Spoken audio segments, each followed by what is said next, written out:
हाँ दूध को पिलाओ उसको, पिलाओ पिलाओ। क्या दिया तुमने इसको? कहाँ से लाया दूध? कहाँ से लाया दूध? कहाँ से? वहां से खरीद के लाया? कितने का? जोर से बोलो। 20 रुपए का दूध खरीदा तुमने? किसके लिए? इस बिल्ली के लिए।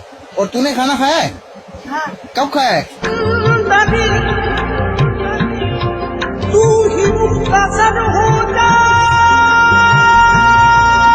जल्दी बताओ यार। हाँ? क्या किया है? नाश्ता किया है? और अभी दोपहर का खाना खाया है? तो तूने अपने लिए खाना नहीं खाया, बिल्ली को खाना खिला दिया।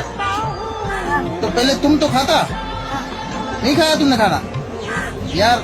तो तुमने बिल्ली को खाना खिला दिया, खुद नहीं खाया। भूख लगी है? नहीं लगी है? क्यों?